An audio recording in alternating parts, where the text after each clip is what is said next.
Do you really believe war ends when silence takes over?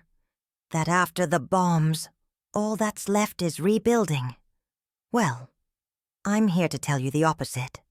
The cruelest part of war didn't happen when I stitched up open wounds without anesthesia, or when I watched men die clutching faded photos. The cruelest part of war was when I had to hide my own baby in a makeshift crib, tucked between surgical blankets and morphine bottles, knowing that a single cry at the wrong time could make him vanish from the world before he even had a name. I was a Navy nurse during the occupation in Japan, and yes, I saved lives, but I also had to let one go, a life born out of silence, wrapped in a gunpowder-stained handkerchief, the only piece of memory his father left me before being transferred. No one ever asked me about that story, and for many years I took that silence as my punishment, until the day I saw that same handkerchief appear on a TV interview, in the hands of a man who had no idea where it came from. This is a war story you won't find in the history books, a story too emotional to be remembered as just a footnote. And now, for the first time, I'm going to tell it, not because I need to be heard, but because maybe you're also holding a folded handkerchief deep in your soul, with a name no one ever dared to say out loud. My name is Ruth Ellen Prescott. I was a Navy nurse during the American occupation in Japan after World War II. Today I live in a quiet corner of Portland, Oregon, where time seems to walk in socks so it won't make a sound. My room has walls made of Japanese paper, a dry plant in a cracked vase, and a stack of memories no one ever asked to hear. I wear an old kimono over my house clothes, like someone carrying a language they never forgot, even with no one left to speak it to. If you have a moment, I want to show you something I've never let go of. A handkerchief. It went through gunpowder, sweat, and milk. And one day, it became the only protection I could offer to someone so tiny, he didn't even fit in the hospital records. Yes, it's an emotional story, a war story. But more than that, it's a story about care, and a secret no one ever asked to listen to. So come in, sit down slowly, grab a blanket if you want. This house is yours now. And if, by the end, you feel this story is somehow yours too, like it, subscribe, and share it. And stay with me until the end of this story. Back then, the hospital floor wasn't concrete. It was old, splintered wood covered with straw mats, slick from layers of dried blood and dust. The ceiling was patched together with bamboo sticks tied up with leftover ship ropes, and the cloth dividers still carried the salty scent of the sea. I can still remember the exact sound boots made the first time they stepped in there. Dry, cautious steps, like they were hesitating before crossing into another world. A world where pain and care lived side by side in the same bucket of water. It's strange how war memories cling to the smallest details. You forget dates, full names, speeches, but you never forget the smell. The smell of that bamboo hospital was damp and acidic, a mix of cheap antiseptic and the blood of boys who never learned how to write letters. And even so, it was the one place I felt useful. Maybe because, as a nurse, I learned to see every body not as a record number, but as a silent plea for help. And every plea I answered gave me the illusion that, despite everything, I could still do something right in all that chaos. One humid afternoon, I was changing the bandages of a Japanese boy hit by shrapnel. He had no one. His family had been evacuated and never came back. While I was tending to his wounds, a group of American soldiers showed up carrying an unconscious guy. He was bleeding from his right thigh and struggling to breathe. But his face looked like he was just sleeping. There was a calmness about him that didn't match anything else around, like the war hadn't fully reached him yet. When they laid him down on the makeshift stretcher beside my station, I felt something shift in the air. I can't explain it. Maybe it was the way the light slipped through the top and fell straight on his chest, lighting up a folded handkerchief in his pocket. It was a dirty, yellowed piece of cloth, hand-stitched. That caught my eye. In war, no one holds on to delicate things for no reason. Everything you carry ends up carrying you too. I spent the whole night looking after that soldier. High fever, delirium. He kept saying the name Mary, whispered with a southern drawl. Even between the coughing and moaning, he murmured, "I'm coming home," like a broken refrain. I cleaned his wound, stitched it with thick thread because that's all we had, and placed a cold compress on his forehead. While everyone else slept, I stayed, sitting on the floor, leaning against the wall, listening to his breath trying to outrun time. That night wasn't just another war story. It was the beginning of something deeply emotional I never expected to live. A story that started without permission, without words, only small gestures. A handkerchief, a glance, a long wait. The next morning he woke up, didn't recognize me right away. Tried to sit up, fell again. I grabbed his arm and said, "Don't rush.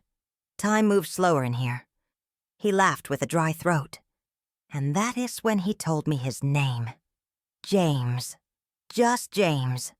Said the handkerchief belonged to his father, who fought in the First World War. Said it was like a lucky charm. I didn't ask anything else. I didn't need to. That handkerchief held secrets that didn't fit in his mouth. And maybe that's why he let me hold it when he fell back asleep. I folded it slowly, like you'd hold a newborn. And for the first time, I felt like that handkerchief belonged to me too. Days went by and James began to recover. The wound healed slowly, but the fever eased up.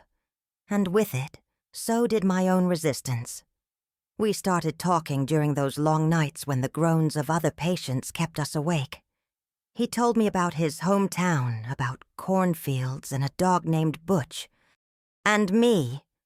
I told him about my grandma, who embroidered lavender-scented bedsheets, about the farm in Wisconsin, the fear I had before boarding the ship, and that feeling that no one ever comes back whole from war, not even the ones who never held a weapon.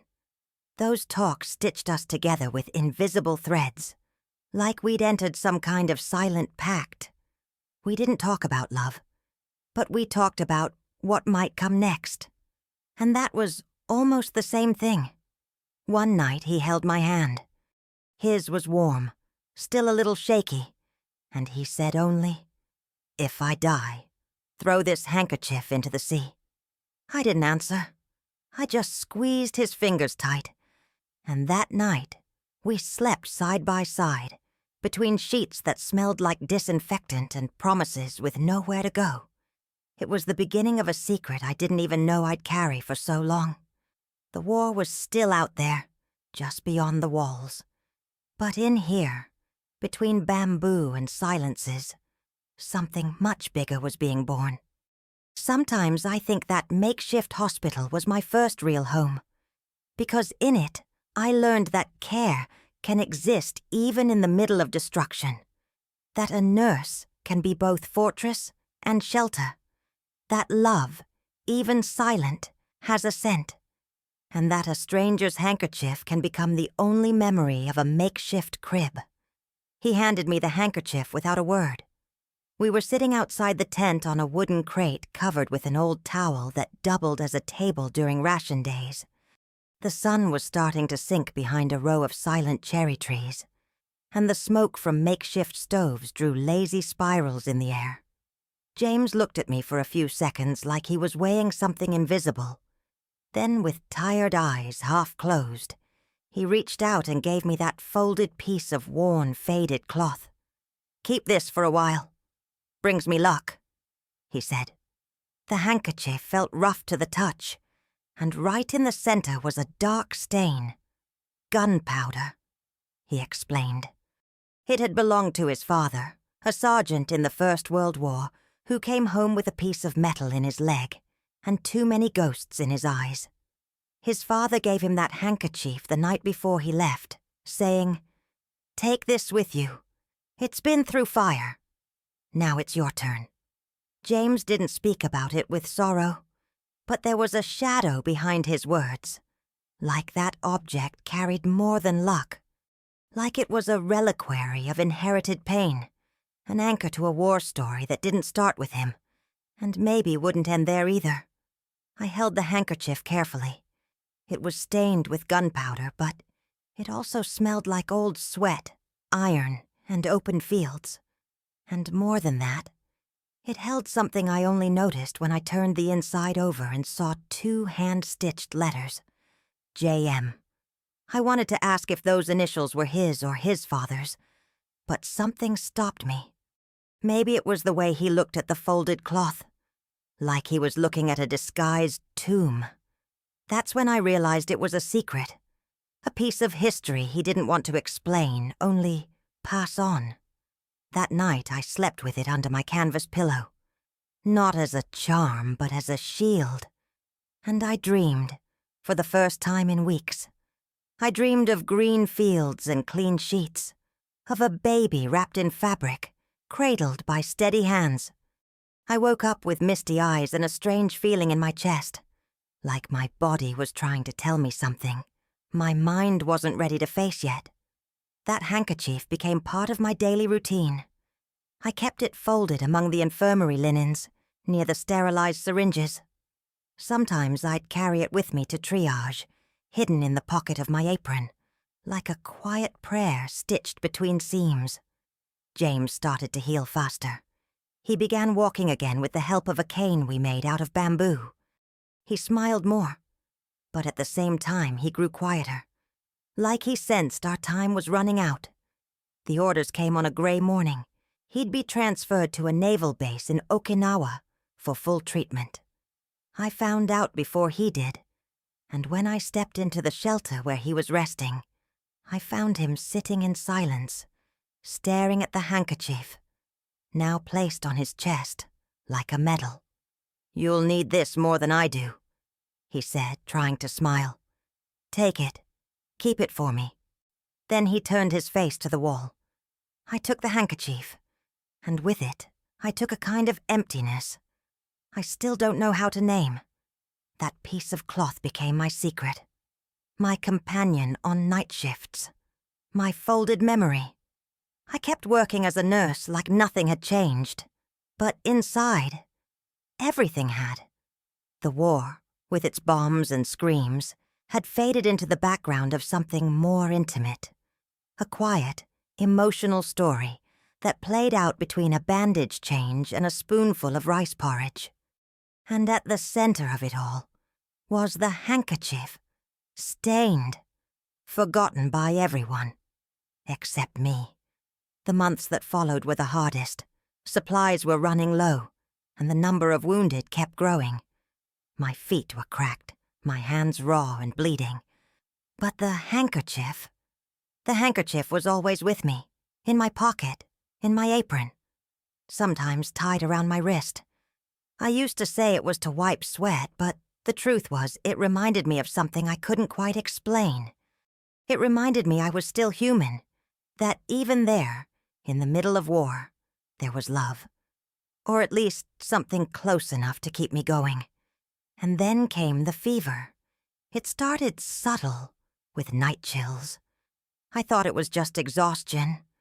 But then came the nausea, the dizziness, the strange sense that my body was no longer just mine. I went to Maria Elena, the Filipino nurse who helped me in emergencies. She looked at me once, placed her fingers on my wrist, and whispered something that made me sit down. "You're expecting." I laughed, said that was impossible. But as she just shook her head, with the quiet certainty of someone who's seen it all before, I went back to my quarters in shock, sat down on the wooden floor and opened the drawer where I kept the handkerchief. I picked it up with trembling hands and pressed it against my chest. I didn't cry. Not that night. I just stayed there, holding the cloth to my skin, trying to hear some kind of answer between the stitches. War doesn't wait, War doesn't ask. It just moves right over you. But in that moment, for the first time, my body decided to stop marching. Right there, between scalpels and muffled screams, the war story that once defined me as a nurse gave way to the emotional story that now defined me as a woman. I wasn't just a professional anymore. I had become a territory held by two memories, the soldier and the child growing inside me. And it all started with that handkerchief. I wasn't ready to be touched from the inside. I always thought that once you get used to other people's pain, your own body becomes immune to what hurts deep down. But that fever was something else. It climbed up my legs like boiling water, cracked through my joints, then slid down my spine like something inside me was trying to warn me, gently but firmly. Like a soft knock on the door behind my chest, and me, like any seasoned nurse, tried to ignore it, tried calling it exhaustion, tried checking my own pulse and convincing myself it was just another wave of war fatigue. But my body knew, and it insisted, and for the first time since I set foot on that land, I had to ask for help. Maria Elena didn't say a word when she saw me. She just placed her hand on my forehead, then pressed my wrists, and finally looked at my belly with eyes that cut right through me. Yes, you've got a fever, but this fever isn't from him. It's yours. It's his. The other one. The one inside. She spoke like someone who knows the land and its seeds. Like someone who can see what's growing before it ever breaks the soil. I didn't say anything. I just lowered my head and pressed the handkerchief to my face, like it could soak up my shame, my guilt, my confusion. There I was, Ruth Ellen Prescott, war nurse, carrying in silence a story that could never be spoken out loud. The days that followed felt like walking on eggshells.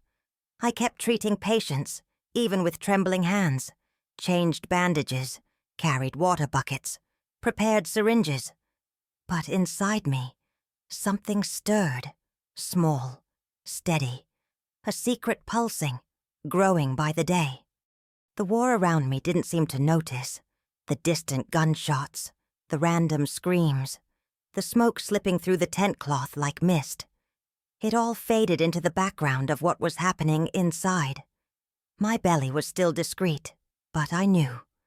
I knew because my body wasn't only mine anymore. I knew because when I laid down, I felt a new weight, a new presence. And the handkerchief, that gunpowder-stained handkerchief, had become a sacred cover. I folded it and laid it over my stomach, like asking protection from something older than reason. I remember one night in particular. It had rained hard, and the smell of wet earth mixed with dried blood created an almost unbearable atmosphere. I was drained, sat behind the tent, leaning against an empty barrel, trying to catch my breath. And then I felt it. A subtle vibration, a soft tremor. Not a kick. More like someone touching me from inside, gently reminding me not to forget. And in that moment I understood. I wasn't just a nurse. I was a mother. And that was my child, mine. Even if the world never acknowledged it, even if his father never knew, even if the war swallowed everything before I had the chance to speak. I stayed there, in the dark, with the folded handkerchief resting on my belly, crying without sound. Yes, it was a war story, but it was also a deeply emotional one, because there was no heroism in it, no epic tale. Just a woman trying to care for the world while carrying the world inside her. A woman full of fear, full of doubt, full of love with nowhere to go. And that handkerchief, always that handkerchief, now smelled like skin, like milk that hadn't even come yet, and a kind of hope that hurt. Maria Elena, always alert, brought me tea leaves and a bottle of warm water. She sat me down beside her and began to braid my hair like she was braiding time itself. "You're going to have to hide it," she whispered. "At least for now." I nodded. There was no other choice. An illegitimate child on a military base, a pregnant nurse with no husband, no clearance, no record. That would be the end of me. Worse, it would be the end of that child, before he even had a chance. War didn't forgive detours. It wanted soldiers, not mothers. Statistics, not emotional stories. So I kept quiet. From that day on, I started improvising, changed the way I walked, hid my belly with extra layers of fabric, slept less, ate at odd times. No one suspected a thing. Everyone was too busy keeping the living alive and the dead in order. War distracted, war blinded, and I used that blindness in my favor. But every time I pressed the handkerchief to my skin, I felt like I was telling the truth in a silent way, because that handkerchief was all I had left of him, of James, and it would be all my child would ever have of his father. Sometimes I imagined what it would be like to say it out loud, to call someone over and say, "Look, hon, this right here is a life made in the middle of ruins, a life that insists on existing even when the world doesn't want it." But there was no room for that kind of speech. The bamboo hospital was made for visible bleeding, for open fractures, not for broken hearts, not for wombs that carried secrets. So I went on, locked inside myself, caring for others, trying somehow to care for me too. Some people think war nurses are made of steel, that we can handle anything without breaking. But I'll say this, with every wrinkle I now carry on my face, we are made of cloth, like that handkerchief, stained, torn, but still able to cover, to protect, to hide secrets, and even to cradle a child. That fever, which started as a warning, became the thermometer of my transformation. It was the fever of life pushing through. The fever of a woman who didn't want to be just another piece of a war story, but who knew deep down that her secret was the truest chapter of it, a chapter that was still far from over. There wasn't enough wood to build anything that looked like a crib. There wasn't time, or silence, or spare hands either. Those hands were always busy with scalpels, syringes, and buckets of reddish water. So I used what I had. Pieces of surgical blankets, folded gauze pads, threads pulled from torn aprons. It was all light blue or yellowed white, and it smelled like old antiseptic, the kind that clings to your fingers even after a bath. The dirt floor covered with Japanese newspapers no one read became my makeshift sewing station. There, between bandages and silence, I began shaping a space for someone who didn't have a name yet, but who was already entirely mine. I stitched with the same thread we used to close wounds. The same needles that pierced flesh now pierced cloth. I didn't really know how to sew, but I had practice with sutures. And where skill was missing, intention filled the gaps. Every stitch was a silent prayer, every fold a clumsy attempt at protection. The younger nurses thought I was putting together first aid kits. No one suspected that pile of gauze, cotton, and fabric was turning into a nest, a shelter for a secret growing inside me. That was my kind of resistance. My little war story, hand-sewn and hidden beneath the look of routine. The birth happened in the middle of the night during a storm that knocked out part of the camp. The electric poles failed, and most of the tents were swallowed by heavy, wet darkness. The pain came with the rain. Started low in my back. Then it grew, became cramps, became thunder. I was alone, trembling, crouched behind the IV supply shed, biting my fist so I wouldn't scream. I brought the handkerchief with me. Yes, the same one, stained with gunpowder, with history, with promise. I clutched it the whole time. I squeezed it between contractions like the fabric could remind me that someone once looked at me like I mattered. It wasn't much, but it was all I had. When he was born, he didn't cry. Not at first. There were a few endless seconds of silence. The kind only mothers understand. The kind that cuts you open. And then finally, a sound. Fragile, raspy. Like he was asking permission to exist. I wrapped him quickly in the surgical blankets and tied the handkerchief around his head like a little cap. It was cold. Bitter cold. And I was still bleeding. I shook all over. But right there, in that shadowed space between vials and fabric, my emotional story was born. And there was no going back. I hid the crib between crates of expired medicine.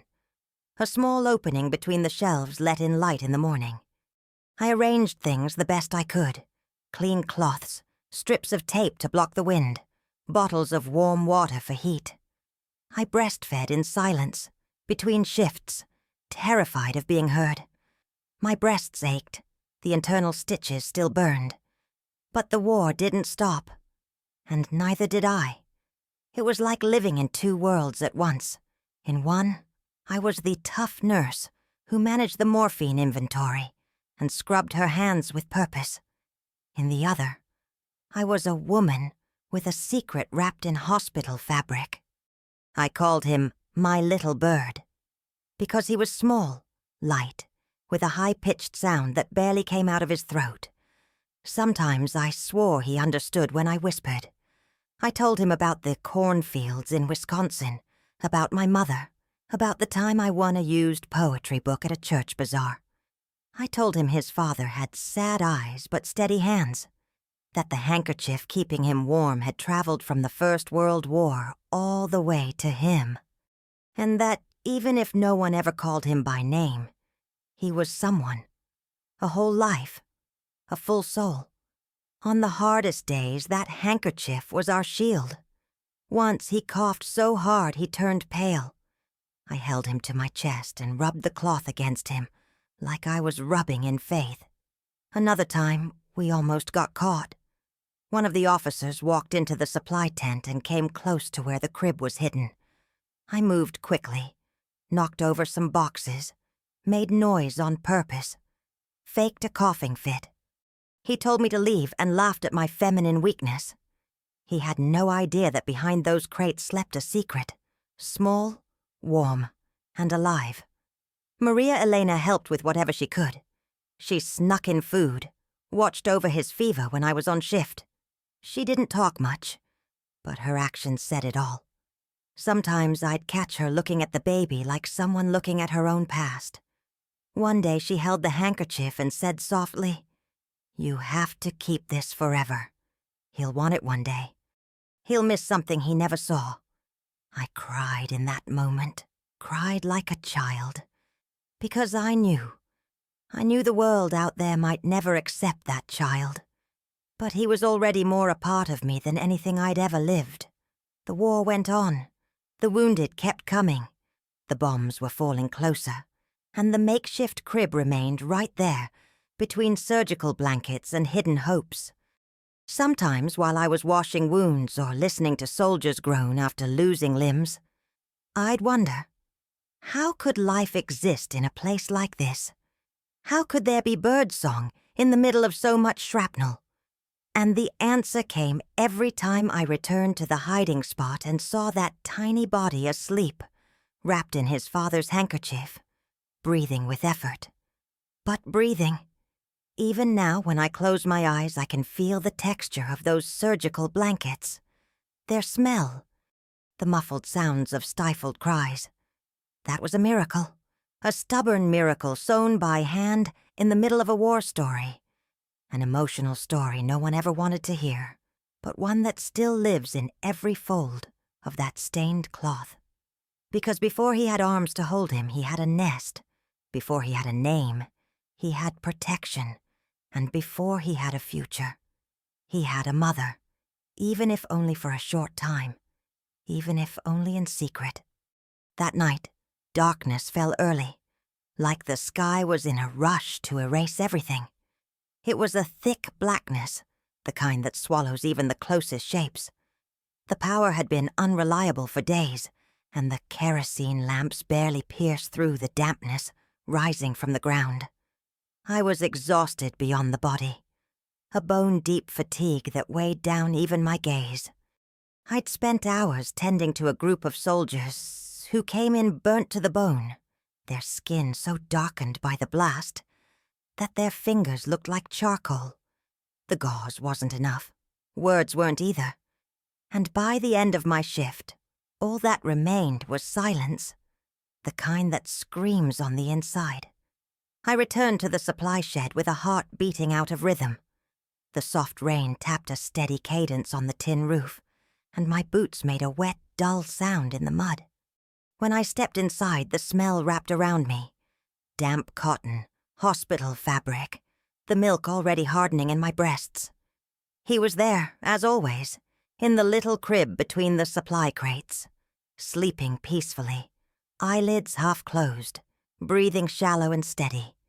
His father's handkerchief wrapped loosely around his tiny neck like a clumsy scarf. I adjusted the corners gently, whispered something near his forehead, and rested my face for a moment against that warm baby heat only mothers know. That's when I heard footsteps. Slow at first, then more certain. Heavy boots, wet, pressing into the mud like they had nothing to fear. My entire body froze. I slipped the baby beneath a double layer of blankets, held my breath, and stood up in one motion, like someone who's just remembered she's alive. The door creaked open, and Sergeant Dunn stepped in. Tall, broad, eyes always suspicious, like the world owed him explanations. He carried a lantern in one hand and a clipboard in the other. "Prescott," he said, "what are you doing here this late?" I thought fast. Lying during wartime is like changing bandages. The quicker and firmer, the less pain it causes. I'm reorganizing the antibiotics. There was a new delivery, and the vials are all in the wrong place.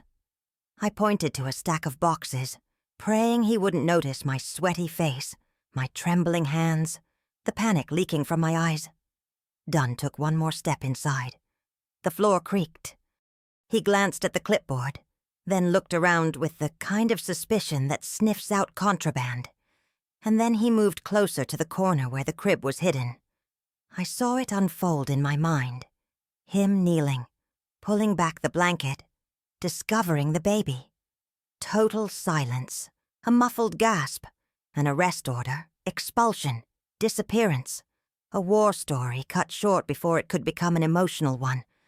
Just another tragedy, the kind war files away without mercy. My heart pounded like a drum in a forced march.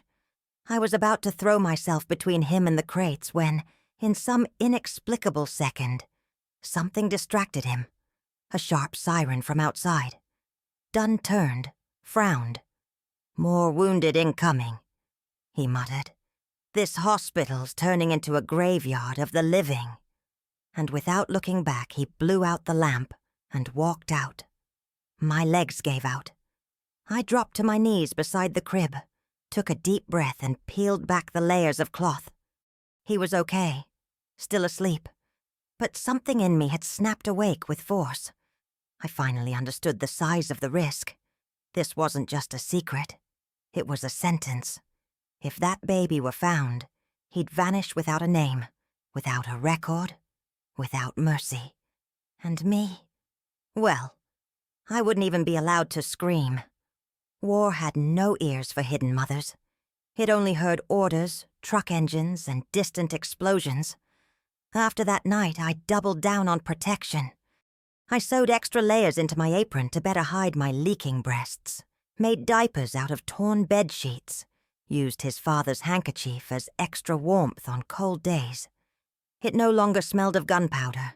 It smelled of milk, muffled cries, and survival. I slept with him in my arms, splitting shifts with Maria Elena. Neither of us spoke. It was as if we had made a silent pact with our own ghosts, a secret stitched between two women who had seen too much.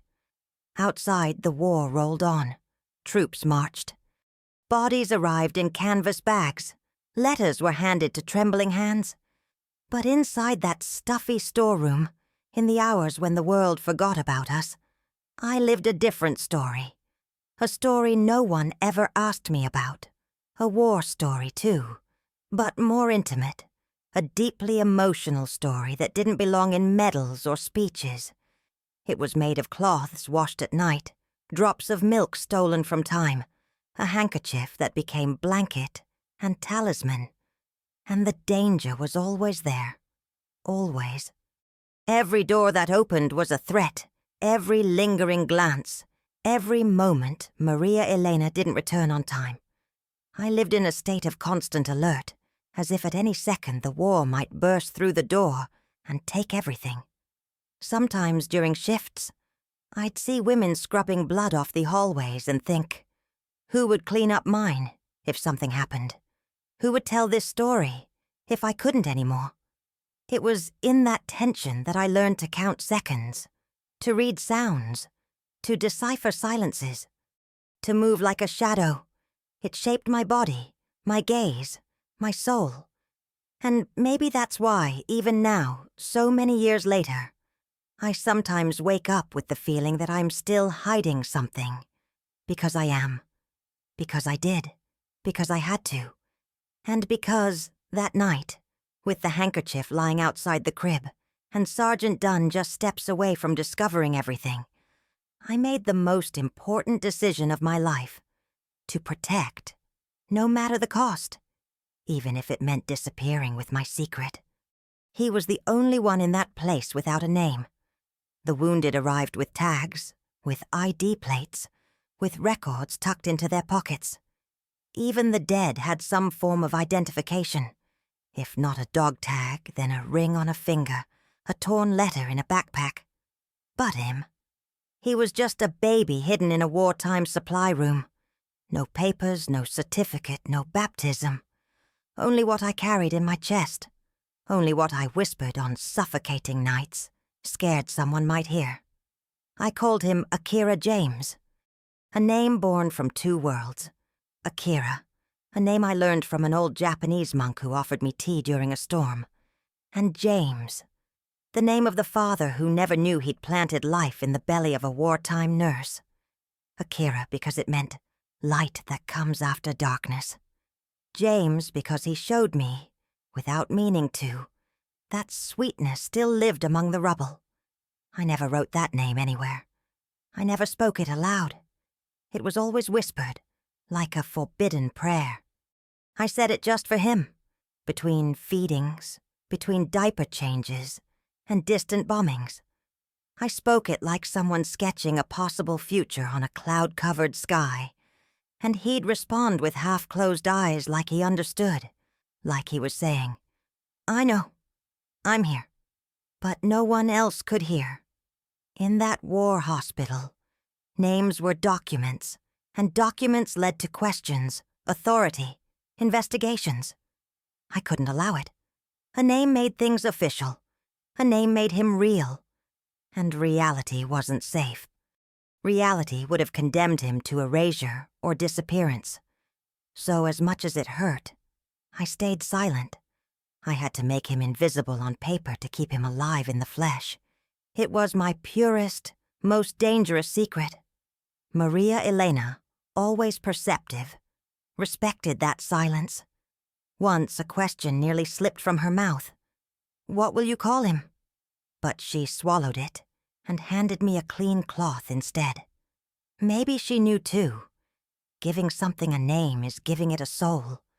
And in a war zone, a name is more fragile than a bare body. Still, I had to call him something. We have to name what we love, even if only in our thoughts. So I made up little nicknames that changed with the days. Sometimes he was my little bird. Other times, Tiny Heart. And on the days I was most afraid, I simply called him mine. It was enough. It was everything. The hours I spent with him were stolen, and each one felt like a lifetime. While the world spun around emergency surgeries, morphine drips, and amputations, I'd sneak into the storeroom and whisper stories into his ear. I told him he had a father with large hands and sad eyes. Told him he was born between hospital cloths, but deserved to see open fields. That his name was a secret, but one made of love and resistance. A noble secret, not a shameful one. Secret? What a heavy word. Some secrets shame us, others protect. Mine was both. I was ashamed I couldn't tell the world, but I was proud I'd kept that little life whole, intact, in a world built to destroy. And every time someone knocked on the storeroom door or a superior asked where I was, my heart would race, because I knew one wrong step, one out-of-place sob, and everything would collapse. One night, he got sick. High fever, short breath. He cried weakly, like he didn't want to bother anyone. I soaked cloths and laid them on his forehead. Heated water between 2 stones and filled makeshift bottles. I asked Maria Elena for help. She brought an old syrup hidden in her socks. I didn't sleep for 3 days, alternating between silent prayers and careful tending. I felt fear settle into my skin and build a home there, and I found myself repeating his name over and over, like saying it might hold him to the earth. Akira James, Akira James, Akira James. He got better, slowly, started breathing easier, started nursing again. And in that slow recovery, I discovered that names can heal, even the ones no one can hear, even the ones not written anywhere. Because every time I whispered that hidden name, it was like lighting a flame inside me. The light that comes after darkness. The light only he could bring. I knew it wouldn't last. I knew that at some point I'd have to let go. War never lets anyone stay whole for long. But while he was still mine, while he still slept with that stained handkerchief as a pillow and breathed unevenly on my chest, he had a name. A name no one else ever heard, but one he would recognize if someday the wind carried back the sound of my voice. Sometimes I think about how many children are born in the middle of a war story, how many names get swallowed by dust, by shame, by the bureaucracy of hard times. And I think about how much war demands silence from women. They make us quiet our bodies, quiet our love, quiet the fruits of that love. They train us to erase ourselves. But I didn't. Neither did he. And neither did his name. I still say it. Inside my mouth, inside my chest. Because names don't need birth certificates to exist. They only need memory. And that no one took from me. Not war, not time, not fear. She always knew. Maria Elena wasn't the kind to ask too many questions, but she saw past what eyes could show. A veteran nurse from the Philippines, hands steady as roots and eyes weighed down by the sorrow of having buried more people than she could count. I knew, from the very first time she brought me dried tea leaves and a warm cloth, that she carried secrets of her own. Maybe that's why our silences understood each other so well. She never mentioned the baby's name, never asked about dates or promises. But she knew. She'd known from the day she saw me pressing his father's handkerchief against my belly. And it was because she knew too much that, one morning shrouded in the smoke of bombings, she made the cruelest request of my entire war story. The infirmary was packed, men stretched out on the floor waiting for surgery without anesthesia, sweat from the wounded running between the floorboards like a thick, warm river. That day it felt like the war had come at us with a rage I hadn't met before, like everything wanted to collapse at once. Maria called me to the side, looked around, closed the storeroom door with a rag tied around the latch. Then she said in the softest voice I'd ever heard come from her mouth, "You won't be able to keep him hidden much longer. They're starting to suspect." My hands turned cold. My body reacted before my mind caught up. I clenched my eyes shut, took a deep breath and asked, And then, she didn't answer right away. Picked up a can of tea that had gone lukewarm and sat on a pile of towels. There's a convent, nearby, a shelter.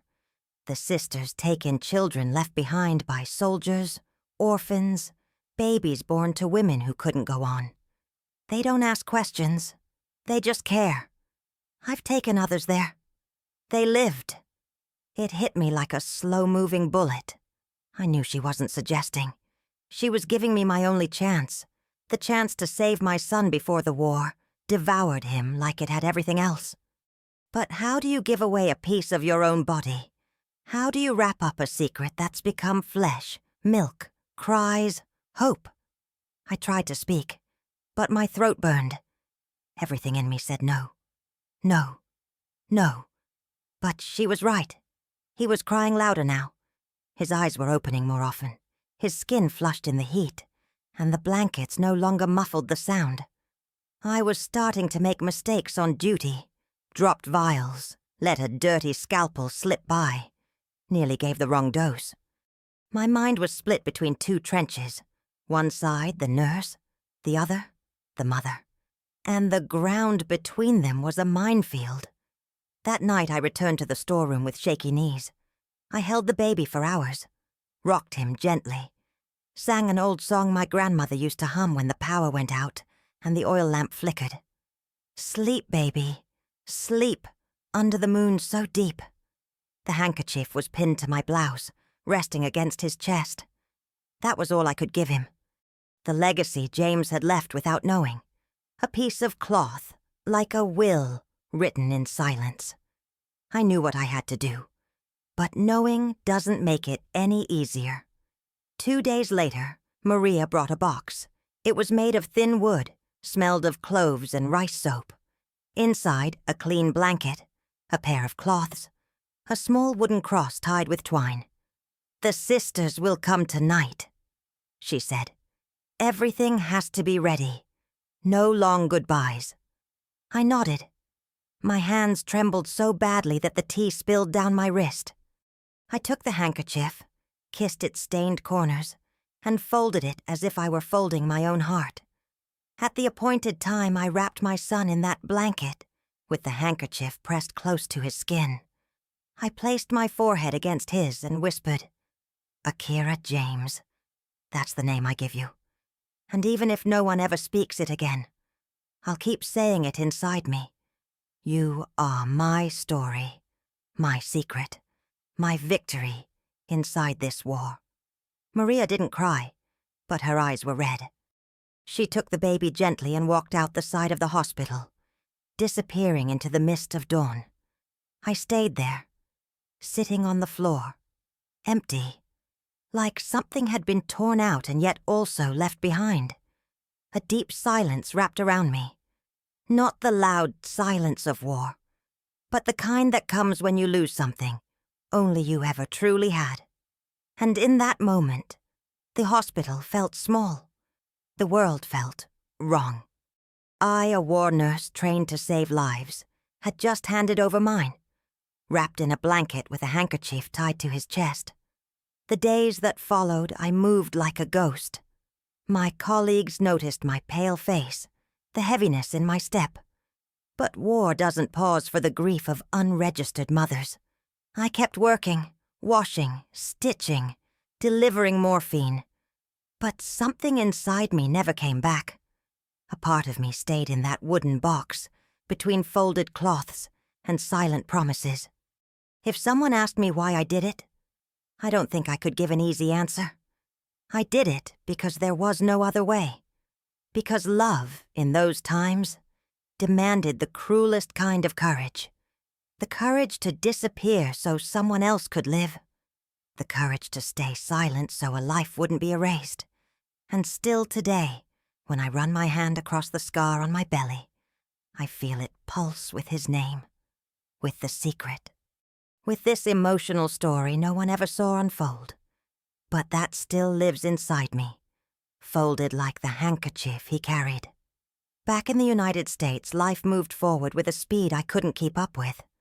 The newspapers showed soldiers returning in parades, families smiling beneath flags on their porches. They spoke of victory, rebuilding, peace. But inside me, none of it made sense. The war had left marks in places no one could see, and the war story I carried didn't fit applause or medals. It was made of silence, of absence, of a name never spoken beyond my lips, of a handkerchief I folded every week with trembling hands, as if it still belonged to a baby who was no longer there. In time, I learned to smile so people wouldn't ask questions. I married a good, decent man who never pressed too hard about the past. We told friends we couldn't have children, a lie he accepted without protest. I taught nursing, kept house, baked pies on Sundays. It was a quiet life, neat, with wide windows and lace curtains. But there was one part of the house that didn't catch the light, the closet in the back room. A simple, old wooden wardrobe, dark with age. No one had the key but me. It was where I hid what was left of me after the war. Inside it, a small cardboard box wrapped in Japanese cloth held the handkerchief, still stained, still smelling of something ancient. Next to it, a pair of baby socks, handmade by Maria Elena, grey wool, crooked stitches. A letter I never sent, written one night when the ache of missing him was too sharp. And at the bottom, folded with the care of someone preserving relics, the light blue kimono I used to wear on rest days in the bamboo hospital. That closet was my temple, my silent confessional. It was where I stored the words I never spoke aloud, where I visited my secret, where my emotional story lived, untouched and breathing in the dark. I never opened it in front of anyone, not even after my husband died, not even after I grew old and began living alone. There was something sacred in that space, something not bound to the world's timeline. And as the years passed, I realized it had become a reflection of me, also closed, also layered, also holding within it a life no one else could see. War taught me many things, but maybe the cruelest was the power of silence, how it can protect and how it can quietly rot you from the inside. I became an expert at hiding what I felt. When I saw a baby on the street cradled by a distracted mother, I smiled, but inside, every cell in me screamed. When students asked if I had ever wanted kids, I made a joke. And at night, sitting in the armchair near the window, I'd open the closet slowly like visiting a family grave. I'd run my wrinkled fingers over the handkerchief, and I'd say his name, just for me, always for me. Akira James, the name no one else ever knew, the name never written in any family album, any certificate, any family tree. But it lived there, among folds and shadows, reminding me that I had once been a mother. Still was, even if only in secret. That closet held more than objects. It held time. It held guilt.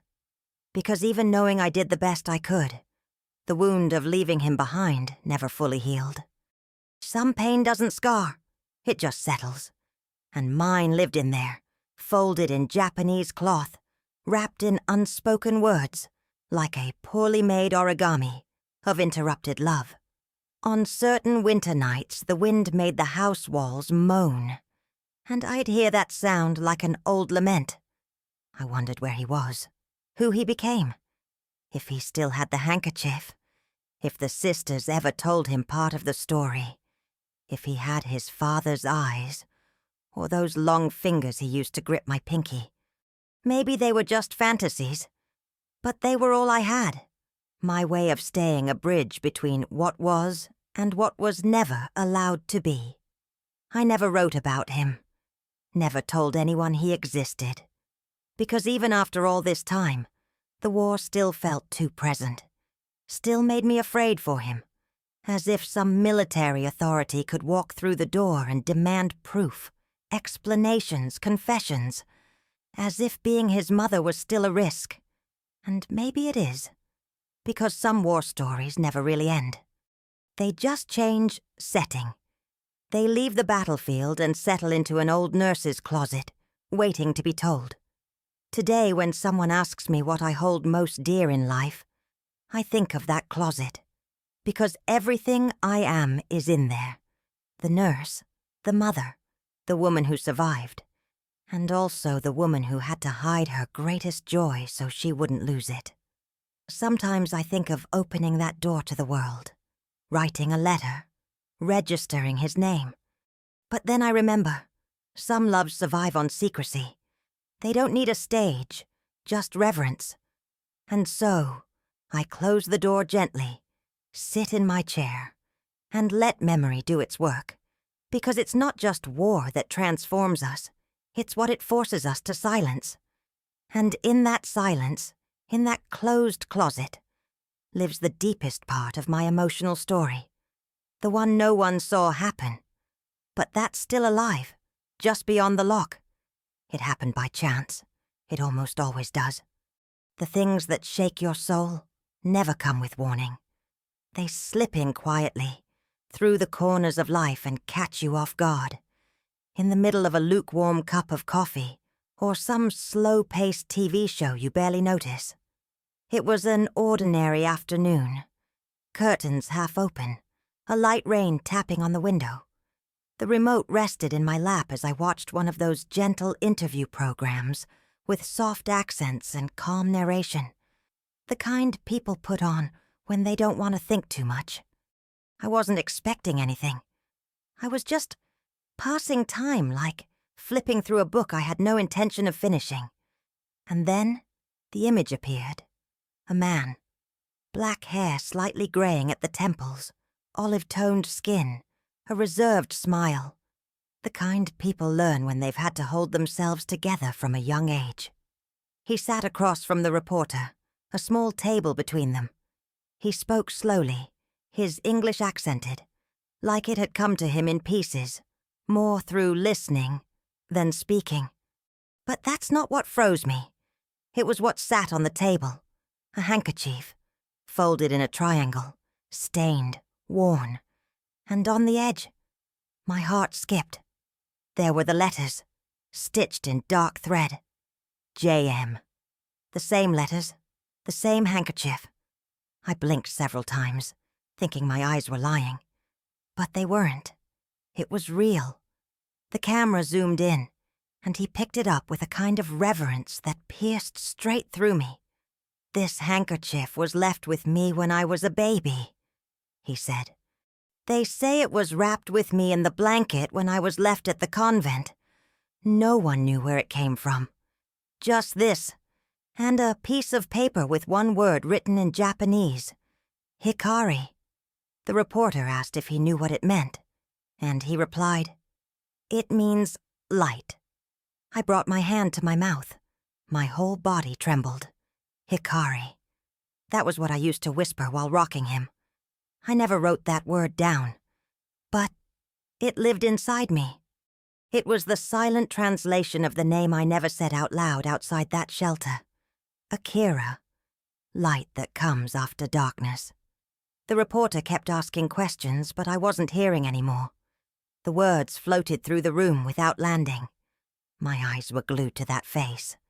And the more I looked, the more I saw his father's features.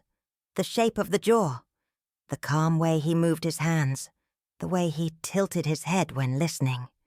There was something in the eyes, too. A quiet tenderness. A pain that didn't complain. It was him. I knew it. I knew it with a kind of certainty that can't be explained. He was my son. My son. The secret I had folded for so many years. The war story that never had an audience. The whispered name no one else ever heard. There he was, grown, alive, speaking to the world about an object that to everyone else was just a handkerchief. But to me, it was everything. It was the beginning and the end, the symbol of a hidden love, of a cruel decision, of a necessary goodbye. I sat in that chair for hours, even after the program ended, even after the sun went down and the house darkened. The remote slid from my lap. The cup went cold. But I didn't move, because something inside me had been reawakened, like a seed that had waited decades to bloom. And everything came back. The bamboo hospital, the muffled cries, the crib made of surgical cloths, the night we were nearly discovered, Maria Elena with the box in her arms, the locked closet. And now, that image. In the middle of the night, I got up in silence and walked to the back room. I opened the closet with trembling hands. The box was still there, untouched. I took out the twin handkerchief, the brother of the one he held on TV. And for the first time after all these years, I didn't cry. I just smiled. A painful smile, but a full one. Because for the first time I knew he existed beyond my body, beyond my closet, beyond the secret. I went back to the living room and sat in the same chair. Turned the TV on again, but the program was already over. I didn't know his current name or where he lived. I didn't know if he knew anything about the woman who had left him with the sisters. But he had the handkerchief, and that was enough, because that cloth was more than fabric. It was history. It was inheritance. It was the invisible thread between a nurse and the child born of her resistance. A physical memory of an emotional story with no starting date, no fixed place, but one that lived in folds, in thread, in silence. That night I spoke to him aloud for the first time. I whispered the name no one else could ever hear. Akira James. And like an echo, the house seemed to breathe with me. I didn't need to know anything more.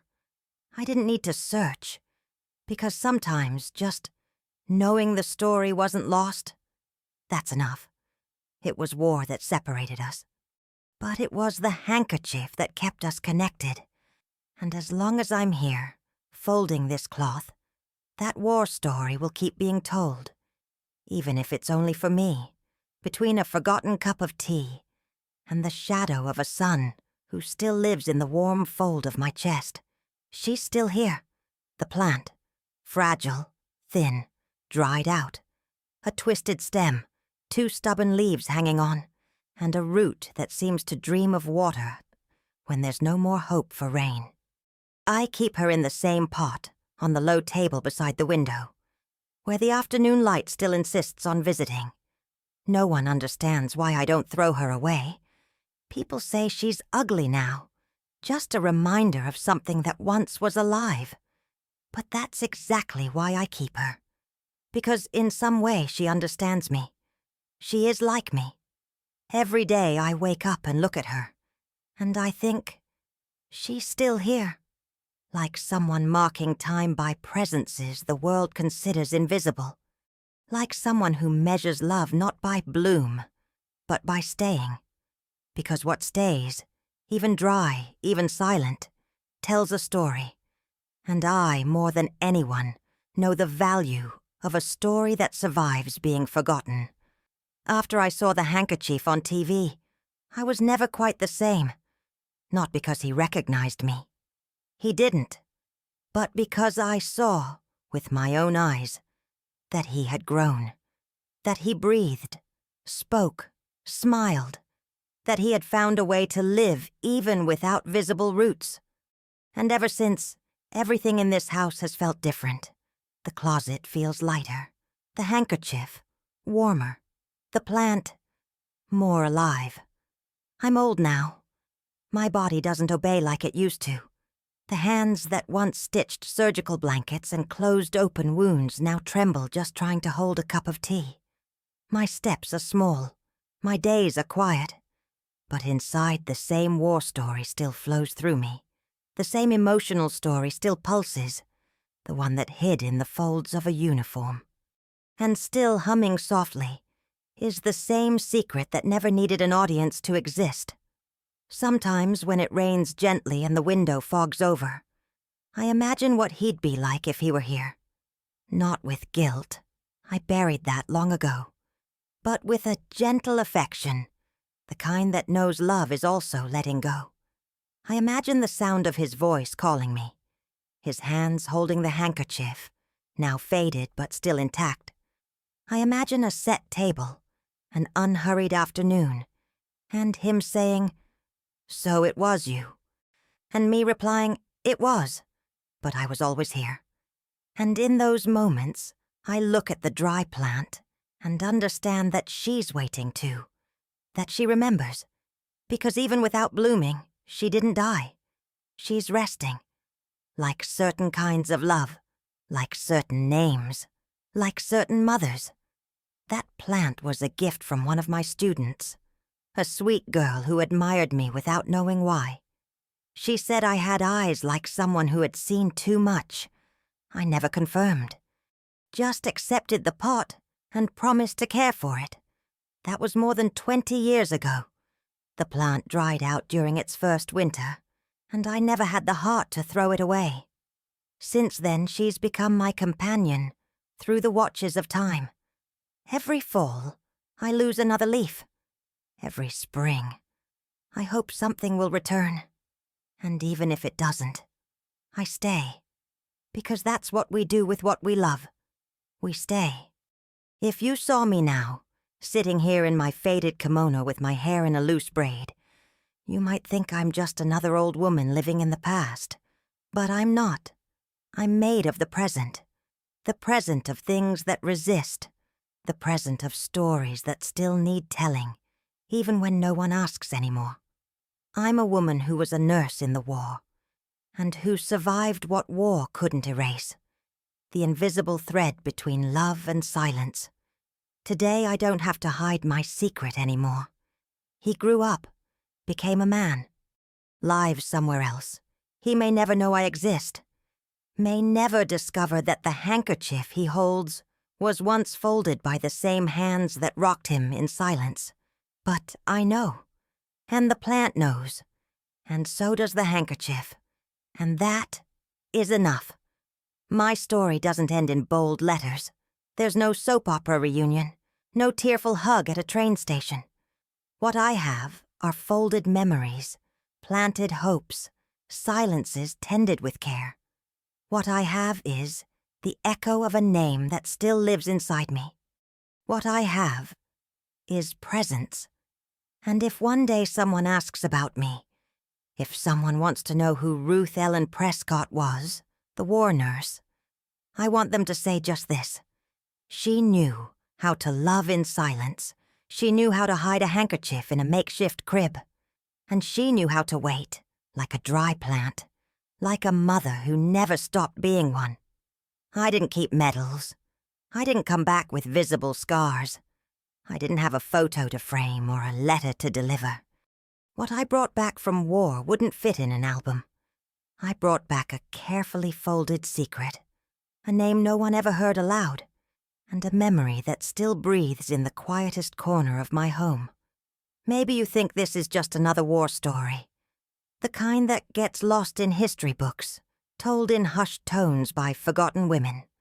But it's not. This is an emotional story because it speaks to the part of war no one wanted to see. It speaks of what's born in the middle of what dies, of what grows even when everything around it falls apart, of what can't be measured in dates or battles, only with closed eyes, when the heart hears what the mouth was too afraid to say. I was a nurse. I cared for men who couldn't remember their own names from trauma. I stitched wounds with fishing line. I swapped blood-soaked rags for fleeting smiles. But what stayed, what truly stayed, was the muffled cry of a baby between IV crates, the warmth of a small body sleeping with a stained handkerchief around his neck, the touch of skin against my chest, reminding me that, despite it all, I could still be a home. Today I'm just a woman with wrinkled hands and eyes that carry oceans. I live alone, but I'm not lonely, because some stories keep you company, some secrets hold you up, and some dry plants, whether by stubbornness or faith, stand tall as witnesses of a love that refused to die. If you made it this far, thank you. Thank you for listening, not just with your ears, but with an open heart for respecting the silence, for holding this folded handkerchief that now belongs to you too. Because every woman, at some point in life, has had to hide some part of herself to protect someone she loved. And if you too have a name never spoken, a secret tucked away in a closet, a longing that never had a face, know that I see you, and you are not alone. If this story stirred something inside you, even just a small crack, even for just a moment, share it. With someone who needs it, with someone who keeps silent memories, with someone who, like me, just needs a safe corner to finally tell what has been kept quiet for too long. Subscribe to the channel, leave a comment, not just for me, but for all of us who are still waiting for someone to ask, "And you? What have you been keeping in your closet?" Thank you for hearing me.